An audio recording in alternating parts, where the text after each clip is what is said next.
हर बार बात होती है डॉग और मंकी मेनेस की, लेकिन आज मैं RWA रेजिडेंट वेलफेयर एसोसिएशन के मेनेस के बारे में बात करना चाहूंगी, क्योंकि जगह जगह जो ये RWAs बने हुए हैं ये होते हैं खाली सोसाइटी के वेलफेयर के लिए, ना कि कानून तोड़ने के लिए। अब ये लोग जो इतने कानून तोड़ते हैं, सुप्रीम कोर्ट की लॉज की इनको कोई परवाह नहीं, AWBI क्या कहता है कोई परवाह नहीं, पर इनको ये सोचना चाहिए कि अगर हमारी गवर्नमेंट ने कोई लॉज बनाए हैं तो कुछ सोचकर ही बनाए होंगे, क्योंकि लॉ मेकर्स कोई बेवकूफ तो है नहीं, कोई तो रीजन होगा ना।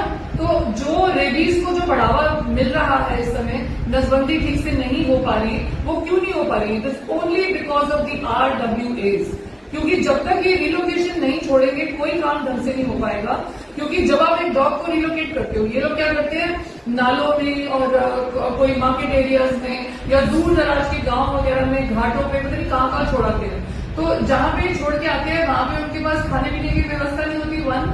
फिर वो खाना ढूंढने के लिए ऑब्वियसली जब भूख लगेगी बच्चों को तो वो कहाँ जाएंगे? वो जगह जगह किसी अलग गांव में घुसते हैं, अलग कॉलोनी में डॉग फाइट्स होती है और डॉग बाइट्स होती है। फिर दोबारा से वही वाला कॉन्फ्लिक्ट आता है ह्यूमन और मैन का, ह्यूमन और एनिमल का कॉन्फ्लिक्ट आता है। ये कॉन्फ्लिक्ट हटाने के लिए ये लॉज बने थे, और सबसे बड़ा खतरा जो ये RWAs पैदा कर रहे हैं, क्योंकि अगर एक कॉलोनी के अंदर सपोजिंग 10 या 12 डॉग्स रह रहे हैं, उनका एक डेटा बनता है, उनको वैक्सीनेट किया जाता है, उनको स्टेरिलाइज किया जाता है और सारी मुश्किल आसान हो जाती है। लेकिन रिलोकेशन से क्या होता है, कोई डेटा नहीं बन पाता, कहां से कौन सा डॉग वैक्सीनेटेड है, कौन सा स्टेरिलाइज है, कुछ नहीं पता चलता। नालों में से घूमते घूमते वो पता नहीं कहाँ पहुंच जाते हैं, फिर पता चलता है डॉग को रेबीज है। अभी हमारे भी यहाँ पे ऐसा एक रिलोकेटेड डॉग का इंसिडेंट हुआ था। तो रेबीड डॉग आकर दूसरे को काटेगा और फिर दोबारा से रेबीज स्प्रेड करेगी। तो RWAs का ये जो खतरा हमारे सर पे मंडरा रहा है, मैं अपनी सारी जितनी भी गवर्नमेंट की अथॉरिटीज हैं उन सबसे और मीडिया से भी प्लीज मदद की गुहार लगाती हूँ, क्योंकि हम इनके यहाँ पे एनिमल वेलफेयर कमिटीज बनाने वाले थे, जो कि हमारी AWBI के ऑर्डर्स थे। ये लोग क्या करते हैं, हम लोग जब वहाँ कमेटी बनाने जाते हैं, बजाय हमारी बात सुनने के, अच्छे से सोल्यूशन सुनने के कि भाई कुत्तों को बाहर फेंक के आपको नुकसान ही करना है, आपने अगर अपनी कॉलोनी से हटा भी दिए, उल्टा जहां पे वो जाएंगे वहां पे आपके बच्चे भी तो कभी ना कभी तो जाएंगे, तो उनको काटा नहीं जाएगा वहां पे। फिर आप करते हो गंदगी की बात। गंदगी आपके RWAs अगर देखें तो आपके वहां पे सबसे बड़ी गंदगी यूपी के मकानों में और मार्केट्स में क्या है, पान की पीके जो थूकी जाती है, तंबाकू जो थूका जाता है, और वो उनकी फोटोग्राफ्स हमने मंगला मधार की सोसाइटी की डाली भी है, क्योंकि वो जो इतनी साफ सफाई की बात करते हैं, पहले अपनी तंबाकू की प्रॉब्लम हटाएं, उसके बाद बात करें सफाई की।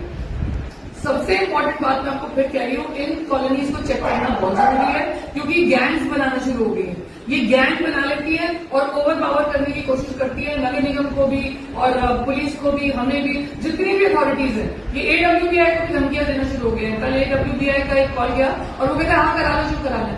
तो मतलब आप इस तरीके से मिसयूज जो अपने पावर की कर रहे हो, ये लॉज तोड़ रहे हो, ये कोई शान की बात नहीं है, ये बड़ी शर्मनाक बात है। बहुत ही शर्म की बात है कि अगर आप एक सोसाइटी बना लेते हो, इसका मतलब ये नहीं कि वो सोसाइटी इंडिया में नहीं है। You are breaking India's laws, you can not do that. तो हमारे साथ ये मुहिम हम लोग एक चला रहे हैं RWAs के अगेंस्ट, भले हमें एक प्रोटेस्ट सड़कों पर उतर के करनी पड़े जैसे दिल्ली में करी थी। तो RWAs के अगेंस्ट जो लोग प्रोटेस्ट करना चाहते हैं और जो ज्ञापन देना चाहते हैं जगह जगह पे कि क्योंकि ये नियम तोड़कर हम सबकी जान खतरे में है, क्योंकि जितने डॉग्स बाहर आएंगे कॉलोनी से उतनी ही डॉग बाइट्स, रेबीज के इंसिडेंट, फिर कोई नसबंदी नहीं हो पाएगी और कुत्ते पैदा होंगे। तो ये जो खतरे पैदा कर रही है ये RWAs, इनको चेक करने के लिए हमें एक बहुत बड़ा आंदोलन चलाना है। जितने भी लोग मेरे साथ जुड़ना चाहते हैं, please contact me at the earliest. Thank you.